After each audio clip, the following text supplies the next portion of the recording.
Hello and welcome to the two-man power trip of wrestling. This is JP, John Poz, and of course we are joined today by, it's going to be a long intro, so hold on one second here, a two-time WWE World Tag Team Champion, a two-time WWE Cruiserweight Champion, a WWE European and WWE Hardcore Champion, a former WCW Cruiserweight Champion, a former WCW Hardcore Champion, the innovator of offense, the vertebraker, Shane Helms, Mr. Hurricane Helms. Welcome to the two-man power trip of wrestling. Good to have you. Good to be on your show. I got to correct on one thing though. The innovator of offense was Canyon. Yes, but you kind of, I was the sensation of innovation. Yes, true. That's what they called me there. And yes, that's true. Yep, you're right. That was one of the things that made me and Canyon such great friends. That little friendly competition we had. Yes, and it's so funny too because I wrote that note that you and Canyon were basically the innovators of offense in WCW, but you really the sensation of innovation is really the technical name. But man, is it just because is it something to do with the water down there in WCW? You guys were like not only innovative where you see crazy moves, but there were awesome moves that were effective and using psychology. So what made you and Canyon kind of kindred spirits in that way? I mean, that was just my mindset. I've always been a creative guy, and I carried that on through the indies. I mean, I started wrestling in 1991, so even by the time I got to WCW, I'd already created quite a handful of new moves anyway. And that was, like I said, that's just one of the things that kind of brought me and Canyon together when we first became friends. It was like, well, you made that. Oh yeah, well, I made this, and then you made that, and I made this, and it was one of the things I respected about him before I even knew him as a person. One of the things I respected about him as a performer, to this day, is something I respect. If I see somebody going out there and they're consistently creating new stuff, like it's just something that catches my eye. So what have you been up to lately? I know you got the podcast, you got so much going on, but what have you been up to? Well, I mean, if you're referring to the COVID era, my ass been staying home. There's been a lot of staying at home. I did basically one appearance, which is about 2 weeks ago, and that's the first thing I've did since. I got furloughed from WWE in April. It's the first thing, so that's the first thing. And I hadn't left my house maybe a month before that. But there's about four weeks, maybe 5 weeks when I hadn't done anything anyway. So when the furlough happened, I was not very surprised. It's like just common sense. Like they're not going to pay me to sit at home forever. Yeah. I just kind of been chilling. I'm in a very fortunate situation in terms of my home life and stuff like that, and just kind of taking advantage of the time with the kids and the family. So, just being cognizant of the fact that I'm in a much better situation than some people, and being thankful for that, but at the same time, I don't want to throw it in people's face. And anytime you say something like that, to me, it always comes off, hey, just pat yourself on the back, buddy, while all these other people are suffering. I don't want to come off like that guy. Right. But I am very cognizant of the fact that I'm, in a pretty good spot. So when you were furloughed from WWE and you got your release, you're technically agent, producer, was it SmackDown, Raw? What was your role with WWE? I was mainly on Raw, and I would do most of the live events and all the pay-per-views. So I'm always curious about this. And I talked to Mike Rotunda about this recently too. It's like, do you have specific guys that you only work with, or is that's not the way it is there? It's much more of like a team effort. Like I said, I was only there for a year, so I really hadn't got to a point like that. Yeah, I mean, I know there were certain guys that I definitely worked better with, but it wasn't like, hey, we're going to give you this guy all the time. I know in the beginning with Otis, from Heavy Machinery, I had those guys for maybe 5 or 6 weeks, and I was specifically helping Otis develop. Let's start this shape, but let's start upping it every week, every time, and so helping him out with that character. I think over time, at least what I would have done is figure out what agents are good at and highlight that with particular talents that might need their help. To give you an instance, if you're a babyface, and this was going from a time before when I was there as a talent, if I was a babyface, having Ricky Steamboat as an agent was invaluable. Arn Anderson, maybe being a babyface wasn't quite his wheelhouse. When I was Gregory Helms the heel, I wanted Arn Anderson every single time as my agent, because that's where he excelled the best. So there's a lot of agents that have their strengths and weaknesses, and It's not an easy thing to do all the time, but if you can match up that agent with the perfect talent, that makes things a little easier. Absolutely. And I'm just like thinking of an agent and their role. Do they control a lot of what you see? Because let's just say, on TV now, you see maybe some spots are just like questionable, or maybe guys kind of going a little too crazy, and maybe not the flips and the flops, but maybe just no psychology, no selling stuff. Does an agent control any of that? Or it's just kind of here's the finish, here's what we need to do? Like, what's the agent's role in producing the matches? You give them your input. The agent's role is you take what creative wants and you tell the talent, and hopefully the talent can listen to what you say and go out there and do it.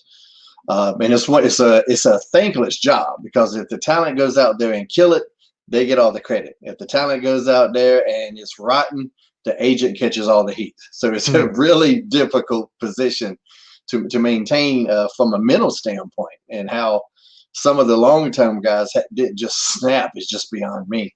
That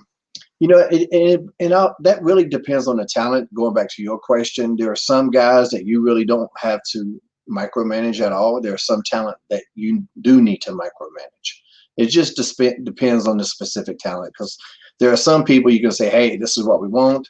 They got it right away and they can go out and knock it out of the park. Some people, especially with younger talent, it's like, why would I do this? Why would I do that? And you got to kind of coach them and get them there. Because sometimes it's like, wow, you see some agents, you're like, wow, that guy, he's an agent. Don't know if he's specific to that match, but you're just like, I can't believe I see some of the stuff I'm seeing in the ring and just some of the craziness when that guy is an agent. So I'm always curious, like, do they have as much impact on what we see in the ring, and do they get maybe yelled at or something in the back if something happens in the ring that Oh yeah, they get yelled at all the time. They'll get okay. yelled at while the shit's going on. You'll get yelled out. You'll get yelled out while it's happening. And then when the talent comes back, everybody acts like everything's okay. Oh yeah, that was great. And I've seen that happen, not just in WWE. I've seen it happen in other companies as well. It's just it's a weird thing, It's like I say, it's a hard job to manage. But it just goes with the talent, because sometimes there are talent that'll say, yeah, I got it. I'll do that. And then they go out there and they do something completely different. And you're on that headset going, what in the fuck is going on? What is happening here? And you're helpless in those moments, But for me, that was very few and far between. Everybody I worked with up there was, very cordial. And two, I came from, I had a really good run there in WWE. So a lot of the talent I work with trusted me and trusted my input. So I don't have any really bad stories.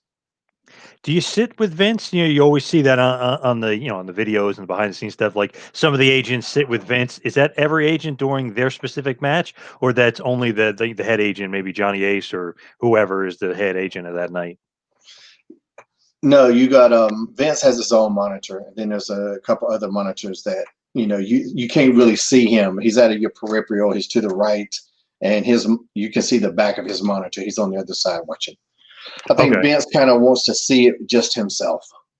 Okay. So who's ever sitting next to him isn't the agent of the match. It's No, Shane. sometimes that was just the head of the show. Like for Raw, Paul Heyman would be beside him a lot. And that's generally who it was. Whoever was the head writer or head of creative was there beside him. What's Vince like? I mean, you've obviously been a longtime wrestler for Vince, and then you said for an agent for a year. What's he like behind the scenes? Any different when you're an agent and when you're a wrestler? Not too much. He's about the same. I think the way he handles talent, as far as the wrestlers, is a little bit different than the way he handles producers. And what he expects from them is different. As a talent, he wants you to stand up for yourself. To don't, he's looking for leaders in that aspect. Being an agent, you're more of a yes man to a degree, and so sometimes, and this might not have helped me. Maybe it did, maybe it didn't. I might have been too vocal about things. But it's just a learning process. But as far as Vince goes, Vince to me has always been straight up. I never got a sideways answer from him in any regard. And even since I got furloughed, I've had a couple of text conversations with him, and he's the boss. And like any job, when the work's going good, the boss is happy, you're happy. If the job isn't going good and the boss is upset, that could make the relationship a little stressful. But it just depends on how the work goes. I mean, anytime somebody's saying something bad about Vince, it's because they either got fired or they didn't like their experience there. Right. If they had a great time there, they speak great of him. And to me, I'm like, yeah, that's like every job. You know, like that's every job. You know, Yep. if you enjoy your job and you know you're having a good time, you'll like that boss. It could be a great job, but if you don't like it, you can find reasons to hate anybody. Yeah, it's true. You don't hear like the longtime employees, you know, even Jerry Briscoe or Gurria or something. You don't hear them ripping on Vince ever. You know what I No, mean? Yeah, they had a yeah, great. I mean, like the day, I mean, as soon as I got furloughed, I was like, yeah, I mean, I get it. You know, I wouldn't pay my ass to sit at home either. You know, Yep. So was there official like release after the no, furlough? I was never because I had a talent contract and I was actually in transition to be an employee. So I wasn't even a full-time employee yet. So that was just kind of unfortunate timing. Like had I been an employee already, I might not even got furloughed. But because I was in that transition phase where this guy's not even an employee yet, and of course the idea is to bring me back. Hmm. So it's just one of those things. Were you going to be an on-screen talent before you kind of became a producer? Were they going to use you as a wrestler? Or were they going to use you as a manager? No, just the contract was kind of the same. It was kind of the same thing as what I had before. And so then they came out with the action figures of me. The elite gimmick here. Oh yeah, the So awesome figure. Yeah, so yeah. I don't know if the other guys had the same type of contract I had, or if there was something different because of that. Because they brought a group of us in at the same time, and I was the only one that ended up with an action figure or something like that. So I don't know if it was exactly the same.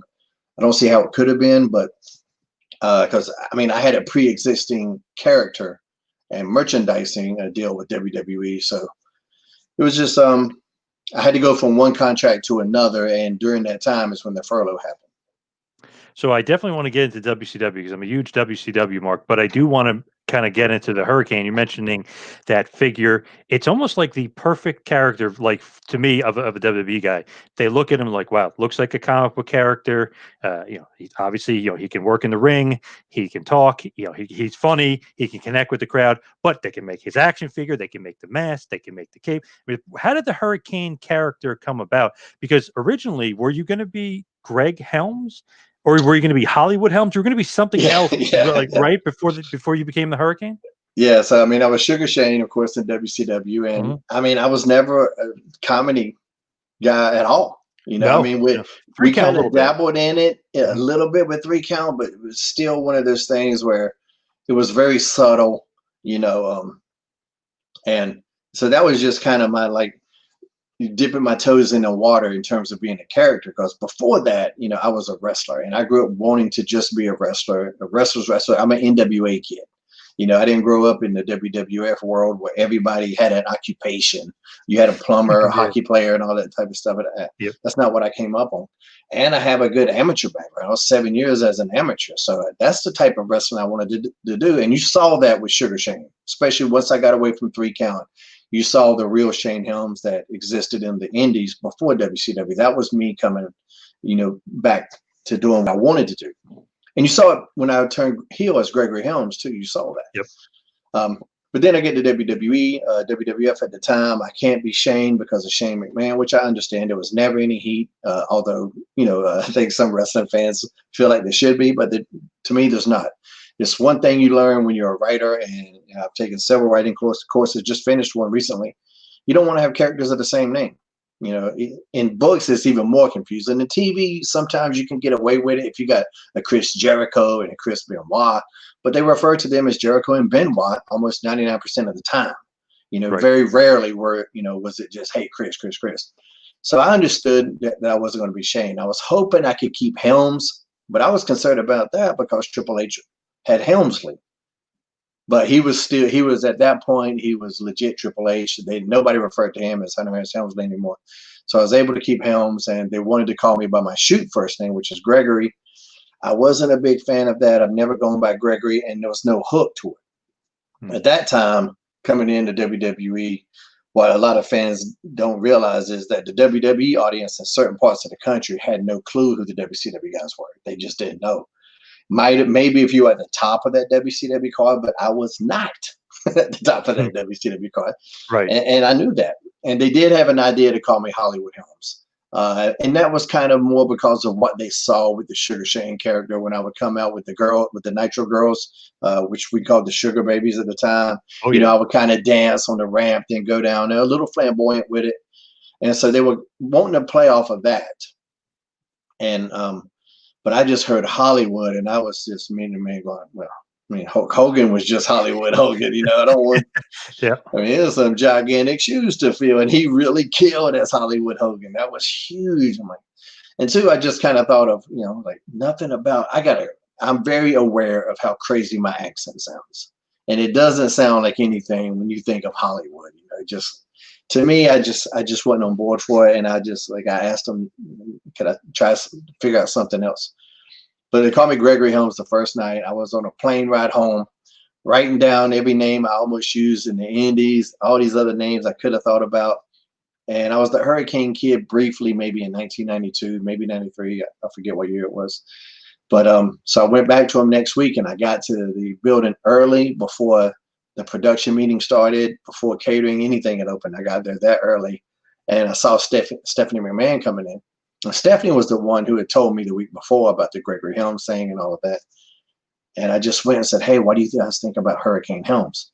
And she goes, you really don't want to be Gregory, do you? And I said, no. I said, it just doesn't have a hook. And I used those exact words. And when I said that, she was like, this kid's not an idiot, which that was a good, that was a good sign. And so then she goes to the production meeting. I go to catering, whatever. A couple hours later, they're done.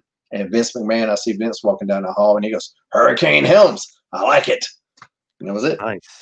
And then I was, but I still was Sugar Shane style. The little trunks, the little shiny robe type thing.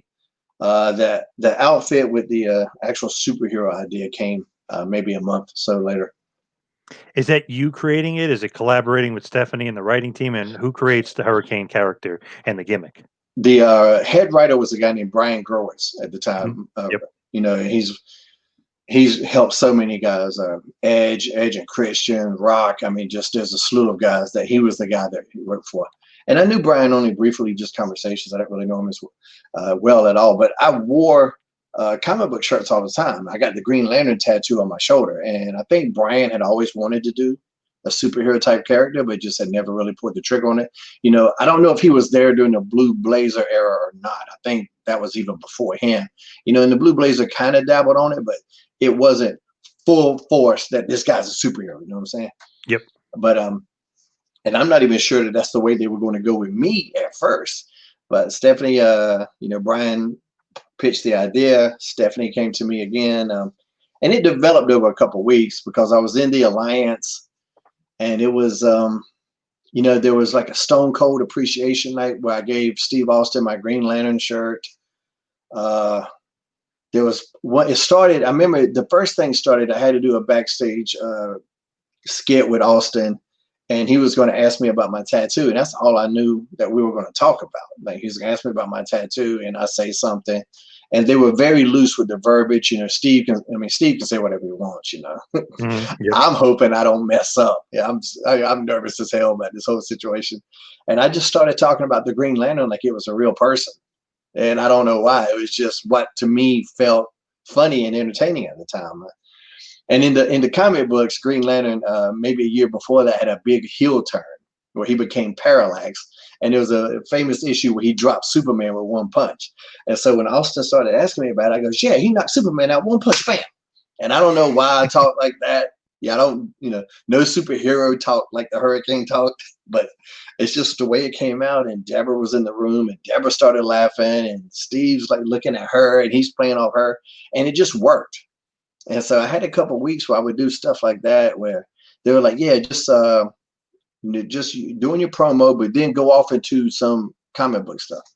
And that would kind of be the general direction. So I know there's one too. I was talking about Michael Cole, and I was like, that reminds me of the time that the Green Lantern, and I don't even know what the hell I said, but it was just me throwing out random comic book stuff. And they really liked it. And then Stephanie come up to me one week and go, we're thinking about making you a superhero. And I remember going, yeah. And she goes, yeah, like with a cape and a mask and everything. What do you think about that? And keep in mind, I had the little trunks on at the time, like these little small ass Randy Orton type trunks. And I'm going, I was like, well, I'm basically in my underwear now. So whatever y'all want, I'll give it a shot. And that was it. The next week I came out in the Grand Rapids, Michigan was the town. I do remember that. I won the European title in the debut of the Hurricane. But that was, you know, nobody understands just what I went through when I put that outfit on for the first time. And I was walking down that hall and you could see all the guys looking at me, and some of them are like, what the fuck is this guy doing? You know, even my friends were like, wow, man, you know, they're encouraging, but nobody knew if it was going to work, you know. And that was a lonely night that night, you know, but it went out, you know, everything kind of worked. And just over the weeks, as the fans took to it more and more, and they took to it because they could tell I was committed. That was the key. I knew that. I knew that from 3 count. You know, 3 count worked because I was committed to me singing and dancing. I didn't want anybody to think I was laughing at the gimmick.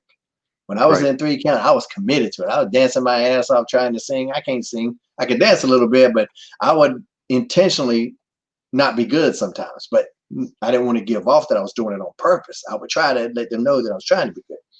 And the Hurricane was the same thing. You know, I had to believe in the gimmick to make the fans believe. So who's coming up with, you know, stand back, there's a hurricane coming through, and, you know, catchphrases and things like that? Like, are they trusting in you, or you're collaborating still, or it's like they kind of go to you? It's like, okay, you're the character, you're the Hurricane. What do you got? It was a lot of collaboration, but I would just say stuff, and if people popped, I kept it. Like I would do the, you know, what's up with that? Like, I don't know why I said that for the first time, but I did, and everybody laughed. So like, oh, okay, might need to keep that. And then the first time I did, there's a hurricane coming through, was actually, I said, excuse me. It was, there was something, it was like I think Matt and Jeff and Lita were talking to Kurt Angle, and I came through in catering, and I come through, and this is a skit backstage. And I was like, excuse me, there's a hurricane coming through. And when I said that, I was talking that Shane McMahon was kind of watching it. I don't know if he was producing the segment, but he was watching it. And I remember him popping over it and thinking that was funny. And so that was going to be my deal. And then I don't know who thought it had Stand Back, but if you remember, Vince sang the song Stand Back on the Power Driver album. Oh, so yeah. whether it was the next week or the week after that,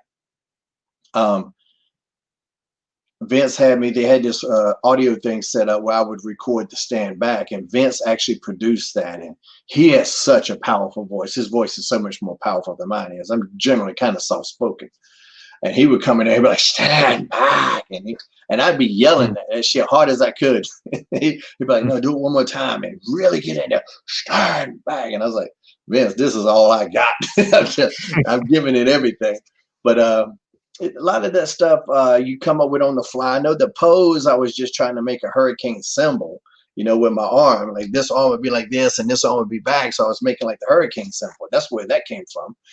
And like on a house show one time, it started with Big Show. I gave him like a shoulder tackle. He didn't budge. So I did the pose and I started winding up, and I heard the fans start to pop. And that's something where when you get to the point where you can hear the crowd and feel them and stuff like that, you learn to what they react to, you keep. And that was a lesson Pat Patterson, he told me too. He goes, on these house shows, you try everything. He said, what they react for, you keep. If they don't react, fuck it. And it's such a simplistic but brilliant piece of advice. Because I'll see people going out there and they're doing all this type of shit. And sometimes nobody's reacting. It's like, well, who are you doing this for? Right. If the crowd doesn't give a shit, who are you doing it for? It's a little different on television, but on the house show specifically. So I would hear him rumble about certain things, you know, doing the pose and just trying to add different little things. Because you have to keep in mind, I had no guideline to go by here. The only other character that was as extreme as that was Undertaker. He's the only character that was as fantastic. Mm-hmm. You know, especially coming out of the Attitude Era where everything was just edgy and adult, you know, to have those two really fantastic characters. He was the only thing I had to play off. And he had a much different push than the Hurricane did. So he's the only thing I got to go by, but we're working under really different parameters. And none of the agents were characters. So the agents didn't really have any good advice. Sometimes they had the worst advice for me. Sergeant Slaughter helped a lot because Slaughter had a couple good, years as different characters, himself. But it was so much of me just trying different things and sticking with what worked. But it was vastly difficult than most people realize. I had way more challenging things to deal with than the average WWE performer by far. So when you're, kind of coming up with the concept and the character, and they're on board with it, who's like the character's colors, for instance, that's just going to be Green Lantern. That's automatically going to be green. The mask, who's kind of thinking of the mask, the cape, the colors, all that stuff. Well, I was just going to pattern it after the Green Lantern because I had been talking about that on television since I had the tattoo. I was like, yeah, the Green Lantern was my hero. And then my hero became Steve Austin. Well, I can't use Steve Austin colors because they're just black. So there's not a lot to choose from there. So I just kind of stuck with that just for the consistency of that story. There's a ton of superheroes that I love. The Green Lantern's not my number one, shocker to any fan that might be disappointed by that. But just for the consistency of that story, I stuck with the green. They brought me a really cheap mask the first night. It was a Lone Ranger mask from Party City. It was a piece of shit. And I was just going, wow. And that was the first creative conversation I ever had with Vince. I went to him and I was like, I don't think this mask is going to work. You got to wait to pick your spot with Vince too, because there's 8 million people trying to talk to him during the day. And I got to go to him and complain about my mask on the night I'm going to debut. So I'm all fucking pins and needles nervous about it. And I go to him, I was like, I don't think this mask is going to work. And he immediately thinks I'm not into the gimmick. He goes, well, why, you don't want to wear a mask? And I could detect that in his tone. I was like, no, I just don't want to wear this mask. Like, this is going to fall off in 10 seconds and it's going to look like I'm not committed. I was like, and I have to be committed to this. And so then that put him at ease. He's like, okay. He goes, so what about makeup? And this is the best part. It's one of my favorite Vince stories ever. I go, like the Road Warriors? He goes, like the Ultimate Warrior. I was like, okay, the fucking Ultimate Warrior then, And I go, yes, I can do that. So is there somebody that can do it for me? And he told me he goes, yeah, go to Jan, the makeup lady, and tell her I want you in a superhero type Hurricane makeup. And I go, okay, and I'm walking away going, what the fuck does that mean, superhero type Hurricane makeup? No superheroes wear makeup. What's he talking about? But I go to her and I was like, just kind of like a mask. And I said, this is the mask they had. This thing sucks. And so Jan just kind of did, like, she would put like little swirls on the makeup and it made it look like something. It was better than nothing. And that's what I did on TV for a couple weeks until I got the leather mask. But when I had the makeup on, at TV, it would look great because Jan would do it. Jan actually works with AEW now, and it would look fantastic. On the house shows, I'd have to do it by myself, and it looked like a child did it, which kind of sort of did. It's kind of sort of exactly what the fuck was happening. But and then like I wanted the mask. I did want a leather like Batman looking mask. And Terry, the seamstress Terry Anderson, who still works for WWE, she's the one that hooked me up with that guy. And we kind of did the straps in the back like Vader. I wanted that. And so that's where that kind of style of mask came from. Because I wanted to cut my hair. I still had long hair at the time. And with the mask, I didn't want to be Kane. So I didn't want to have that look of Kane. So I would still keep the ponytail. But then, like with the Velcro straps and all the leather, like my hair was just getting ripped to shreds all the time. And so that's when I ended up going to the green hair. And like at first, it was just like little green tips. I just wanted to add something to it because it was just kind of bland. And then we just went full blown bright green. But at that time, they kind of just let a lot of the talents work on their own look, unless it was something that the company wanted. They kind of gave me some freedom. I think they could tell I was invested in this character, and they could tell that I liked it, and they could tell I knew about the comic world. So why have somebody that doesn't know shit about comics come and give me advice on what a superhero looks like? I love that he can't say he's Road Warrior. It's got to be his creation of the Ultimate Warrior. That's who he wants you to look like. It is awesome. Yeah, that's what popped me to this day. And that was in there in 2001, and I can still remember that to this day. Love that. What a nut. I love it. He's crazy. Like the Ultimate Warrior. And I was like, oh, all right, calm down. Now, who is the See, number if I one? would have said Legion of Doom, I told Tommy that story. Tommy goes, "You just said Legion of Doom." I go, Oh yeah, true. If I'd Yeah. have said Legion of Doom, I could have got away with it. Yeah, see, he only likes his own creations, apparently. Yes. You can't say, somebody else. So who's your number one that you said Green Lantern isn't? I'm shocked by that. Who's Oh, number Black one? Adam. Oh, Black okay. Adam's my favorite comic character of all time. And it's such a weird twist of cosmic fate that my nemesis, The Rock, is going to be Black Adam, and he's going to be perfect for it. I'm so excited for that. Yeah, that's pretty cool. What do you think about when you started feuding with The Rock? I just always remember you going for that choke slam. It's just, I don't know, it's just so funny. Like on a bigger guy, I love that. Or when you had two bigger guys. What was it? Austin? Was Yeah. it Austin and Perfect? Trying to remember who the two, or no, Austin Triple H. Yeah. Wasn't it? You had them both. Yeah. I don't know. I always love that because it's so funny. So what about The Rock and kind of feuding with him and going through that, because you do end up getting a pinfall victory over The Rock. Yeah, I mean, I just felt that kid needed a rub. I saw a bright Yep. future for him, and I was just trying to help him out. That's just it. Yeah. That was just an organic thing. The first backstage skit we did was in Toronto, and that was all it was ever going to be, was that first night. And it just that skit went so well, that backstage promo with us, and then there was a battle royal later that night too. And The Rock's in there giving a smackdown to this guy, giving a smackdown to that guy. And then he comes to get me, and I block it and start firing back. And you can just feel it. The crowd just come. Oh, shit. Like, it was one of those very organic things. And after it was over, I was excited, but I thought that was going to be it. There were no plans for it. Nothing was discussed. Hey, we're going to do this, this, and this, and this for the next couple of weeks. None of that. It was just going to be that night.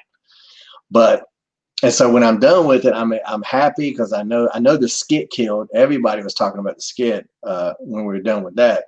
But then after the interaction we had in the Battle Royal, which was our first physical contact, I was excited about that. But you don't know if they heard that, because up in Gorilla, when you got the headsets on, sometimes you can't hear the crowd as much as you can when you're in the ring, of course.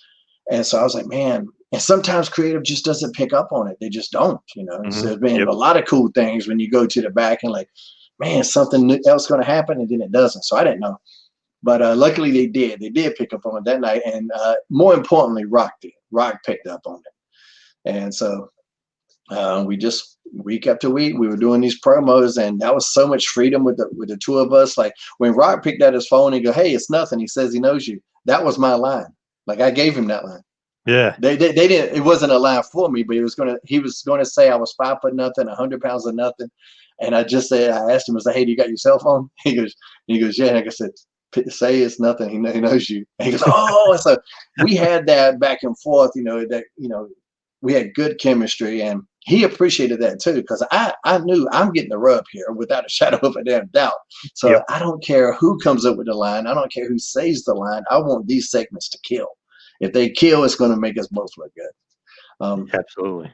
And then it led to the match. And, you want to talk about pressure. Now, that was some pressure. I've explained this to people, and I've asked them, I said, who do you think the pressure was on? And they're like, I don't know, Rock. And I'm like, why? He's going to WrestleMania. That match could have been terrible. He still would have been a Rock. Yep. If that match is terrible, you're never going to see Hurricane again. So, right. True. Yeah, a lot of pressure. 100% of the pressure's on me. I got to go out there with a top guy, one of the top guys, one of the most popular guys to ever do it. And now we know one of the most popular people to ever exist on the damn planet. Yep. So I got to go out there and carry all of that weight. So, but it went, super good. And, he loved it and I loved it. And it's one of those matches that people still talk about. They call it a mini feud. And it was because of the duration, but I'm like, it's weird that a mini feud, the memory of a mini feud, lasts longer than most of the major feuds. Right. Yeah. So many people remember that feud. And the thing is, you guys did have great chemistry.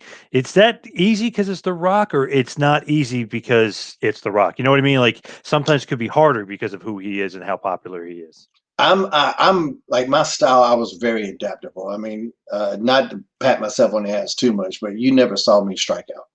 That's Mhm. one thing I always say. No matter where I was at on the card, and we can argue about what my success was, but I never struck out at base. I could adapt to anybody, and I was very proud of that. The way I trained myself coming up, I didn't want to be. I didn't want to be, regulated or whatever I was trying to say, to just one style. If you wanted to do some lucha stuff, I got you. If you want to do mat-based stuff, I got you. If you want to do comedy, I can do that. You want to get serious, I can do that.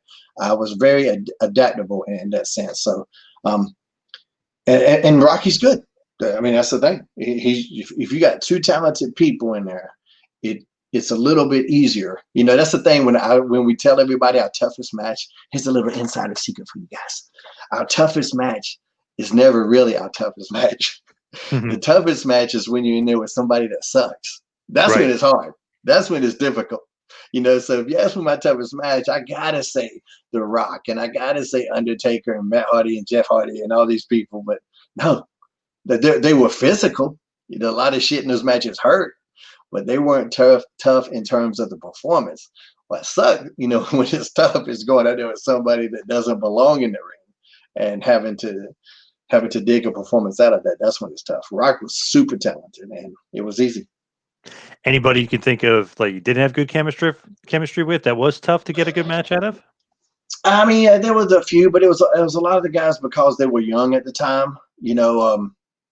Stuff like that. I remember one time I was in the ring, and John Heidenreich's coming to the ring, and the referee comes over and goes, "You guys got 90 seconds," and I go, "What?" And it was supposed to be like a 5 or 6 minute match, and it's cut to 90 seconds. And I don't know why. I don't know if it was a test to see if I could pull it out or what. And I was just going, what? And I got to talk this guy through a 90-second match, which that might seem like a short amount of time unless you're in there with an incredibly powerful human being that is capable of snapping your neck. It Mm. can get difficult at times.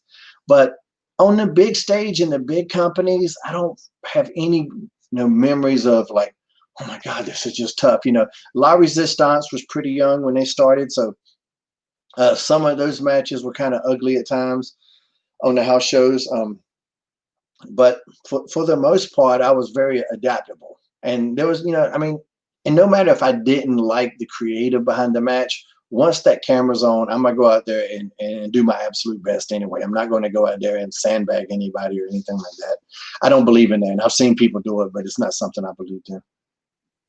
And as you're kind of going along, you'll have Kane as a tag partner, and you guys will win the tag titles. What was it like, kind of, because as a fan, you never know. It's like, okay, they win tag titles. It means something to you. It probably means nothing to the wrestlers. When they're giving you belts, like you said, you were European champ as Hurricane first night. Did it mean Mhm. anything winning the belts to the actual guys, to you Yeah, as the actual wrestler? some of them they do. Of course, the European was a get over title to help the audience realize that the company was behind me and stuff like that. But there are some titles that you actually do, you work for, and when you get them, it is an accomplishment because there is a competition. The competition it is backstage that you get and that's what I think those championships meant the most. We've kind of really did our business a disservice by, you know, hopscotching and hopfrogging the titles around as much as has been done sometimes. Yep. Um, but my favorite actually championship I ever won was me and Rosie, because I don't think it was ever in the plans for us to be the tag team champions. But we worked so hard. I got him out of that SHIT costume. Yep. Me and an artist, Michael Borkowski from Syracuse, we designed his outfit for him, the new one. With the big R and everything like that, and tried to and man, we worked hard. We worked hard, came up with all these new moves and different stuff, and we got over, and we're killing on house shows. We're doing good merchandise, and there's all these things where, like, man, we should be the tag champs. We're putting in the work. We got over, and so when they finally did put them on us, man, we came to the back, and it was like the whole locker room was there waiting for us. And so there are moments when you do win those championships, and they do mean something. And it's funny because, the superhero in training is kind of like a jokey thing, but it really shows you and it shows me and as fans like, wow, they have a lot of faith and confidence in the Hurricane. They have Mighty Molly, like you almost, have Yeah, like a stable. So it's like, wow, they're creating characters based off of this guy. They must have a lot of faith in this guy, and he must be yeah, over. yeah. I mean that the strength of my character created three different characters: so Mighty Molly, Exactly. Super Stacy, and the superhero in training version. Yep. That was all the strength of my character, So I was doing something right somewhere. Yeah, I always think about that. It's like, wow, you think of like who's like kind of the leader of the stable, or who are the offshoots, who's being created off that character, and it was all created off the Hurricane. So is this at one point where they're looking strong in you? Are they going to give you a bigger push, or are you kind of stuck in a certain spot and you're not going to be getting a bigger push? There were certain people in creative and in the office that felt that the superhero could only go so far. And, I kind of see where they're coming from. But at the same time, if you look at, what superheroes have done in Hollywood, obviously there's a huge market for people that like that Yep. sort of character. But still, I was constantly fighting that battle. And because I got so good at the comedy, they would sometimes forget the wrestler that Shane Helms is. And that was always the struggle that I was dealing with, to a point where I remember Ric Flair talking to me one time, and he's like, "You're too good for this gimmick." Because of course Ric Flair's an NWA guy. He's a wrestler. He knows how I could wrestle and stuff like that. Because we would work on house shows, and I was out there doing all this stuff with Ric Flair's, and fans are loving it, but they're not going to let Hurricane do that on television. So he understood the challenges, and I was so blessed to have a Ric Flair give me that kind of guidance. And that's when Gregory Helms the heel came about, was shortly thereafter. I felt I had to remind these people of the performer that I really was, because they were lost in the comedy. Same thing that happened to Jerry Lawler. Like, people don't understand how good Jerry Lawler was before he became the commentator, funny guy in WWE. I mean, Jerry Lawler was amazing. Hmm. And taken very seriously, but he got so good at the ha-ha. And then, like, it's the same thing in Hollywood with comedy. You hardly ever are going to see a comedy get the Oscar, although it might sell the most tickets. It might be the movie that people love the most. They won't give the comedies the accolades. They won't get the awards. I remember Steve Martin talking about how Eddie Murphy, and it was in one of the Nutty Professors, where he played every character around the dinner table. Oh yeah. Yep. And he was like, and Steve Martin was just going on not necessarily a rant, but he was going on a diatribe about it. And it was just like, how does he not get an award for that? Like, that's the most brilliant thing I've ever seen. And so comedy and wrestling has that stigma too. Like, if you're funny, they're not going to take you seriously, which is so weird, because the same Tom Hanks that was in Big is the same Tom Hanks that was in Philadelphia. It's the same human being. It's the same performer, so they got lost in the character. That's how good I was at the character. I convinced them that I actually was that guy. So then when I became Gregory Helms, I had to remind them who I was. And I remember Arn Anderson, after maybe like my third week as Gregory Helms, and I was just going out there either on Sunday Night Heat or something like that, and kind of getting into the groove of it. I came back, and Arn Anderson goes, "Damn, kid." He goes, "I forgot how good you were." And I was like, "Oh, I appreciate it, man." And as I was walking away, I was going, "Wait a minute." Is that a compliment? Damn. It was a huge compliment, but at the Yeah. same time, it validated what I knew. I was like, they forgot who Shane Helms is. They got so wrapped up in the Hurricane that they forgot who Shane Helms is. And so I had to remind them. And it worked, because at that particular time, Gregory Helms, that was my best in-ring body of work. And I was the best heel in the business that year. Nobody liked me. I wasn't selling merchandise. Everybody hated me. I took a beloved character with a very minimal heel turn and made everybody go from loving me to hate me. And those merch sales dropped like a motherfucker. That's the only part that's like it. Because that Gregory Helms merchandise did not fly off the shelf like the Hurricanes did. And but Vince took care of me money wise because of that. He knew what I was trying to do with that character. I wanted to be a legit heel. I didn't want to be a tweener. And there's nothing wrong with tweeners. I think the way tweeners are looked at is a little less now than before. But I didn't want to be a tweener. Tweeners have a very important role in this business, but that's not what I want to be. I wanted to be a legit heel. I wanted people to hate me. I wanted them to despise me. And so that's what I did with Gregory Helms, and it worked for the most part. And with the second reign of your cruiserweight title, you had 385 days as champion. So, in a period of time where WWE kind of didn't really give long title reigns. Maybe like Cena when he had a long run with the world title, which is different. But they didn't really give too many long title reigns for sure. And 385 days cruiserweight title, which they were flip flopping around like crazy, was pretty damn impressive. Yeah, it was.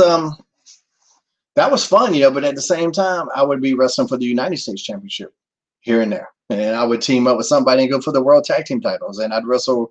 I wrestled Rey Mysterio when he was the heavyweight champion. I wrestled Batista when he was the heavyweight champion. So I was doing a lot. I did more from a visibility standpoint with that cruiserweight title than just about anybody had in the couple years before me, because it kind of lost its way here and there.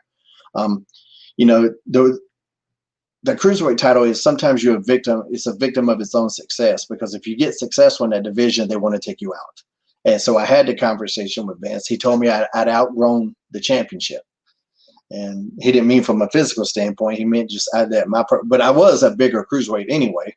Mm-hmm. People think that I'm 5'5" until they see me in person, and I'm 6 foot, and they're always shocked by that. So that's always funny. But Vince, like he told me, you've outgrown this, and we'll figure something out. And I was actually wanting to lose it to Jimmy Yang. I thought Jimmy deserved it, and but they ended up doing something. I think Chavo ended up with it, and then Hornswoggle, and then they kind of did away with the division at that point. But there was a match when Rey Mysterio was the heavyweight champion of the world, and I'm the cruiserweight champion, and we're face to face, and it was just, do these weight division titles mean anything in WWE anymore? Because that particular match was just odd. When you got the cruiserweight champion, and I was 40 pounds heavier, half a foot taller, maybe more. So it was strange, but I super enjoyed that run, and I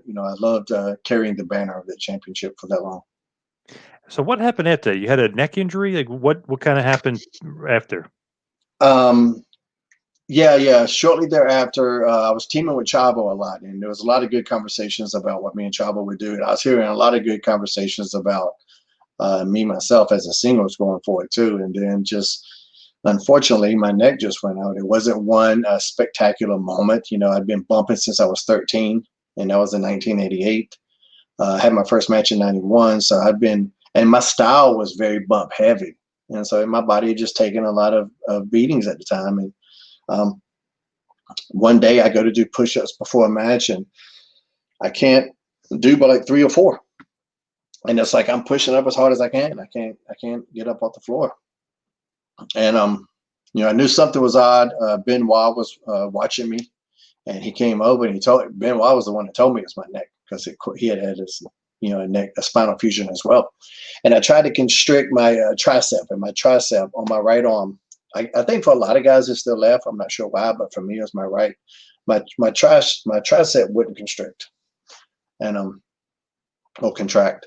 And I was just like, man, what in the world? And I wasn't in a significant amount of pain, not by my standards. Being a pro wrestler, you're beat up all the time, and you're just kind of used to being in pain. When you're not in pain, that feels weird, to us. Right. Right. Yep.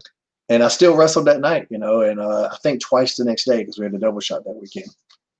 And I go get an MRI on Monday. This was in Baltimore. And they did 2 MRIs on me, one on my lower back and one on my neck. They do my neck first. So I get out, I get a breather, bathroom break. Now I'm going in, I do the back MRI. And I don't know if you've ever been in an MRI, but you're in this tube, it's loud as shit. It's like 30 minutes. And claustrophobic too. And by the time I came out of the second one, they'd gotten the results of the first one, and they're planning the surgery. And I'm like, what? Wait, let's slow down here. What the hell's happening? And I guess they could tell by the shading that my neck had been broken for about 4 months. Oh my God. Wow. Yeah. And I was just, it's what you do as a wrestler. You fight through the pain, not even a wrestler, but as an athlete. Every MMA fighter is going to that cage injured. Every football player is stepping out on that field hurt. It's just what we do, they were scheduling the surgery. The surgery was going to be in San Antonio, Texas. They were concerned about the turbulence from the flight that anything could snap my neck, because my vertebrae were digging into my spinal cord. And if you sever your spinal cord, generally one of two things happen. You either die or you're paralyzed for life. So there's a lot of concern about even the flight. Well, I'm in Baltimore. I can't drive to San Antonio. That'll be just as bad. Right. And so we did the flight and had the surgery. And it was so bad they couldn't even write me off TV. They don't want to take any chance about anybody touching me backstage. Nothing. Just I had to go, and I talked to Vince, and Vince was like, "Man, this sucks," and he was very, nice about everything. And I just disappeared. I was there 1 week and gone for 18 months. Was that hard, kind of rehabbing, getting back? I mean, neck injury. Oh yeah, brutal. That's the worst. Yeah. That was, there wasn't a lot of pain after the surgery happened. Just as the nerve is rebuilding, you get all this fire in your elbows. But like, I wasn't walking around in this debilitating pain, but I was in a neck brace forever. I had to sleep sitting up for a while. And I mean, it was really rough. I was never quite the same performer when I came back from that. At least not until, I came back from that, and then I got released from WWE in 2010. I had a motorcycle accident in 2011 that took me out for a while too. But in about 2015 and 16 was when I got back to what I thought was 100%. And this guy's banging again. And I was on a really great run. And when WWE called me up to be a producer, which kind of sucked, because I was like, man, this might be my last run. I'm in my best shape ever. I need this, So that was a tough decision to even accept that producer gig in that regard. But, I thought it had, this is pre-COVID. I thought that was the future, or what, the best route for my future.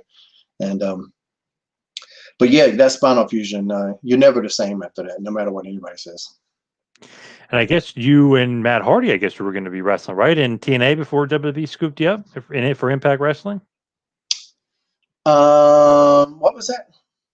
Were you and Matt Hardy going to be a team in Impact right before WWE scooped you up? I know you teamed a few times during the Helms dynasty, but then you kind of broke off from them. And I did the Helms dynasty. Now, I don't know if we were ever going to team at all, because I was doing the Helms dynasty. Matt and Jeff had contract problems with the new guys that came in with the Anthem gig. Yep. And when their contracts didn't go through, I caught shrapnel heat. I caught heat just because I was their friend, and that's what ended my relationship with TNA. It was nothing I did. It was that was one of those, hey, let's screw over this guy for absolutely no reason deals. Because you're friends with the Hardys forever. Yeah, I mean, so there was a reason, but there was no reason for me specifically. Right. Yeah. Little immature on their part, for sure. And the guy that did that isn't there anymore.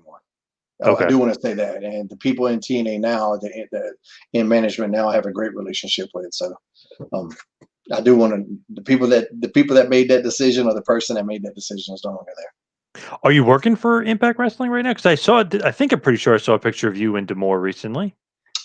We just had a good meeting, and it was we worked on something together, and that's kind of under wraps right now. It'll be revealed in a couple of weeks, but I can't give it away right now. All right, cool. That sounds good.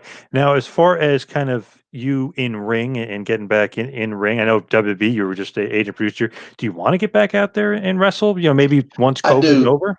I do want to have one last little run, whether it's Indies or not, because I didn't have a good goodbye. I wasn't ready to hang it up. And as a matter of fact, when I had my last match in March, April, whatever, of 2019, it snuck up on me because I was just finalizing my indie dates. All the while, I'm still a producer at WWE, but they were very gracious and, let me finish. So it might have been June, maybe May or June of 2019. And it snuck up on me. And I'm like, oh man, this is my last match.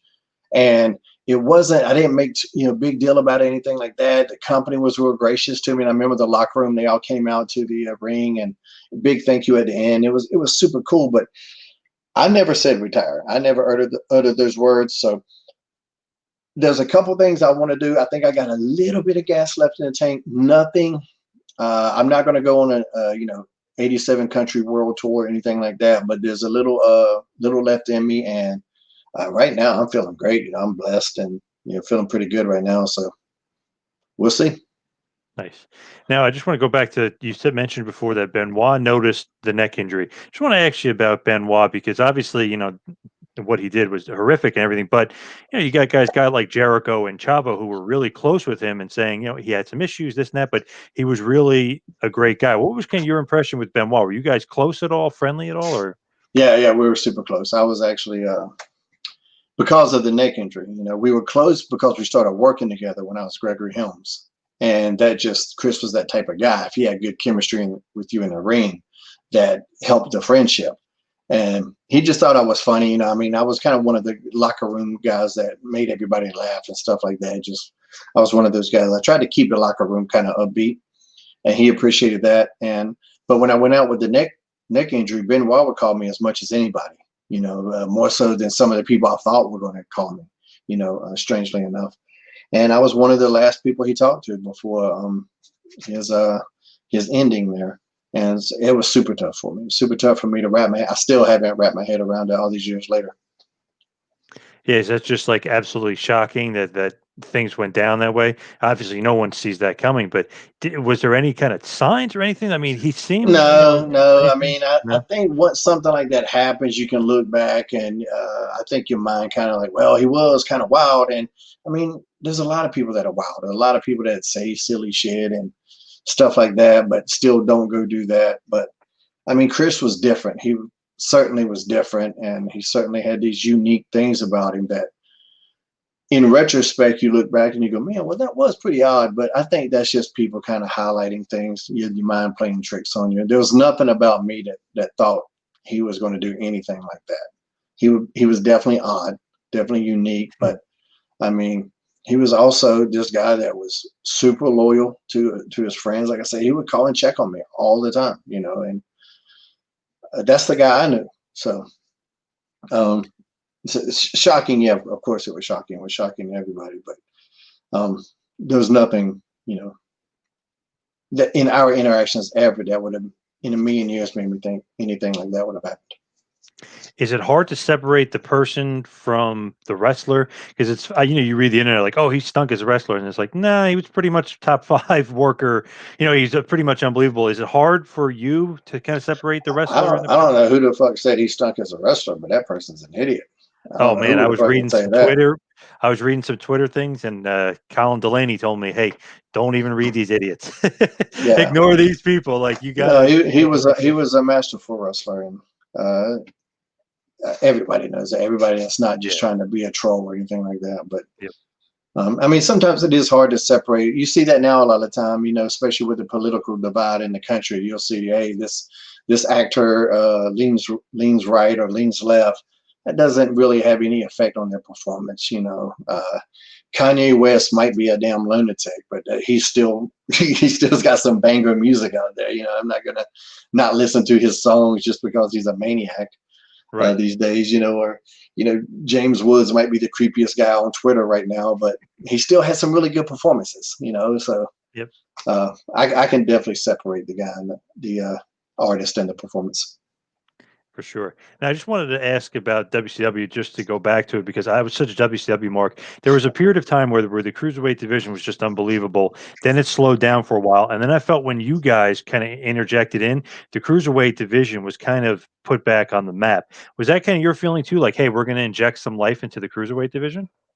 Yeah, that's kind of exactly what happened. They wanted to in WCW. They wanted to bring in some American talent because they had a lot of luchadors and they had some talents from Japan. But for the American side, they had like Billy Kidman.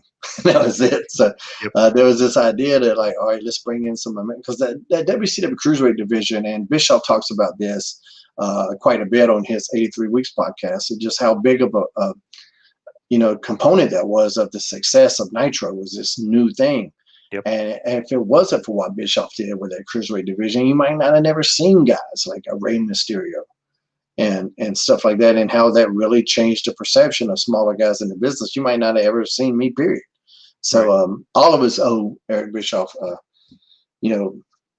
a drink at the bar in that regard. But yeah, like all divisions, there's ups and downs. There's been times when the heavyweight title didn't mean shit, So there was time when the cruiserweight title too might not have You know, I know there was times like Prince Ikea had it, and he was like, "What is happening here?" You know, and he painted it purple and shit like that. So there was definitely some low moments, but I know like it really started to pick back up. And what they were doing with Sugar Shane at the end, I thought, I mean, we were having some of the best matches on the card almost every single night toward the end. Yeah, like you said, for the sensation of innovation, Sugar Shane. Where did that come from? Is that Jimmy Hart kind of creating the music and the dancing and that? Like who, or is that you coming up with that stuff? Because the theme Which, song is great too. which part? Which song? Like the Vertebraker, like that I song. wrote the Vertebraker, and I based it off a Wu Tang song clone. Not Wu, ODB, who was a member of the Wu Tang Clan, had a song called "Shimmy Shimmy Y'all." And if you listen to "Shimmy Shimmy Y'all," you can hear or you listen to Vertebraker song, you can hear the little piano, the same similar piano keys. And I just gave that song to Jimmy and was like, "Hey, can we make something out of this?" And he got a group. I believe they were called Boys with the Bass, or Boys in the Bass, or something like that, out of Tampa somewhere, and he got them to. They had to modify the lyrics a little bit, but they took my lyrics and put it to Vertebraker. That is great, and of course the 3 count song, which everybody knows and loves. Is that Jimmy Hart? Or is that you guys too? Jimmy Hart wrote that, except for the parts where I would rap. I wrote my little rap parts, but other than that, so on one of the songs, it has a dual credit with me and Jimmy Hart. The other song was all Jimmy. Nice. Did you like 3 count? Was that kind of your way in the door, thinking that, and then you'll? It was just a way in the door, you know. I never grew up on that type of music. Didn't like that type of music, but I liked the gimmick once we got into it, and it was a lot of fun.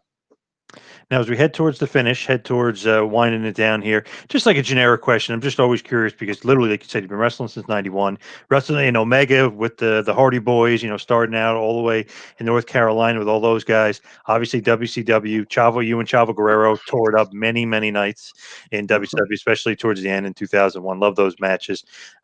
Do you have some favorite matches? Hurricane, you know, just maybe in your career, some maybe favorite opponents, something that sticks out? Yeah, there were a lot. You know, I know in WCW, my first the ladder match at Starrcade stands out. I mean, if you don't Awesome. start, Yep. I mean, we stole the show at Starrcade, so that Yes. kind of speaks for itself. Yep. Best match in WCW, ladder match in WCW's history. That was very special. There was a Super Brawl match after that, maybe a month after that, and that was the start of the Sugar Shane run. Was that one? So there's a couple moments in that match with Jimmy Yang and Evan Courageous have a shit fest. Yes. Which yes. and I was watching my push go down the drain as that was happening. I'm going, oh my God. They dug a hole, but the last couple minutes of that match are fantastic. And we made the people forget that happened, and we got back on the right track. That one I was really proud of. My first match with Chavo, I believe it was Sin. I was really proud of that match. The match I won the championship was fine, but we took the advice of an agent that we shouldn't have, and didn't listen to our guts on that. We both have talked about that. But the one before that, like I said, I think it was Sin. That was the better of the ones. Sin and Greed. Yep. Yeah. So I think Greed was the one I won. It's just still fine. It's a good match, but I think I like Sin better, even though I lost. But the match I felt was better. Going to WWF. There's a match with me and Lance Storm against the Hardy Boys. Maybe it was at one of the No Mercy pay-per-views. Lance was one of my favorite tag team partners ever. I was really enjoyed that. Very proud of that one. You got the Rock stuff, of course. I remember my match with Paul Burchill, the career versus mask match. I was really proud of that. I had another one with Matt Hardy that was a singles match. That might have been at No Mercy too, a different year. Maybe No Mercy was just my pay-per-view. But I was, as Gregory Helms, one of my favorite performances was against The Undertaker. And it's more because the directive I got was we need The Undertaker to look awesome. We need The Undertaker to be a killer. We need him to look as best as he's ever looked. And I was like, all right, I got you. And we go out there, and it's the first time we ever touched. And for me, the second I come out that curtain, like you see me selling The Undertaker. From the second I'm walking down the ramp, I'm selling The Undertaker. He's not even at the ringside yet. I'm in the ring, just my facials. I'm talking to the referee. I'm upset about this situation because Teddy Long put me in this match. Teddy Long made me go one-on-one with The Undertaker. Yep. And then when that gong hits, and I'm like, man, damn. Like just everything about that that's one that I show to people, and it's like it's more than just physical. Like your face, you can tell a whole story with your face. And I told the whole story before we even touched. You knew exactly what I was going for here, and we had super good chemistry. And we've talked about this, shortly thereafter when I had the neck injury and was gone, and we never really got to do anything again. But we've talked about this since then. I was like, man, I wish we could have done more. And he's like, yeah, me too. He's like, that chemistry for the first time ever, it's hard to duplicate. But I went out there and made him look like a monster. He gave me what he said was his highest choke slam ever. And then he gave me the tombstone as well, which he didn't do the tombstone on TV all that much. But he was like, no, that was good, because just taking the choke slam isn't as good as it takes the choke slam and the tombstone to beat me. And I remember coming through the back, and it was a standing ovation. They're like, man, that looked like Taker from 20 years ago. And I was like, cool, and he came back and he was super happy with it. And like, if you watch it, you go, man, Gregory Helms gets killed. Gregory Helms was supposed to get killed. That was what was supposed to happen. But watch the performance. Right. And so I'm super proud of that one. How was Taker behind the scenes? You always hear locker room leader, most respected guy. Is he easy to deal with behind the scenes? Hey man, I gotta go. Sorry. I texted you a couple of times. So let me go. Hey man, I gotta go. No, just I wanted to tuck my kids in. Taker's the best, man. He's a locker room leader. If you need advice, he's there for you. Don't go asking for advice and then not do the shit though. He's just, man, he's a leader. He wants everybody to succeed. He never felt threatened about his position. You know what I mean? He wanted to elevate everybody. Man, he's just, in terms of a locker room leader, he's the definition of what you want. All right, as we finally wrap it up, sorry, I did miss that text for you. What is like all your social media? Let's Twitter, Instagram, just to get all your plugs and everything out there. Oh, at Shane Helms.com is everything on Twitter, Instagram, Facebook, Tumblr. Still, that's where you find me. And I'm the most active pro wrestler on social. Probably overactive if you ask some people, but I was doing it before everybody, and I'll probably be doing it when everybody's gone. Nice. I'll be the last one. I'll be the last one on Twitter. Where are we going to see you next? I can't tell you. That's still under wraps. It'll be announced in a couple of weeks, though. It should be announced. Good stuff. Hurricane Helms, Shane Helms, thank you so much for all the time. Really appreciate it. Oh, man, my pleasure, man. Thanks for having me on your show. Thank you.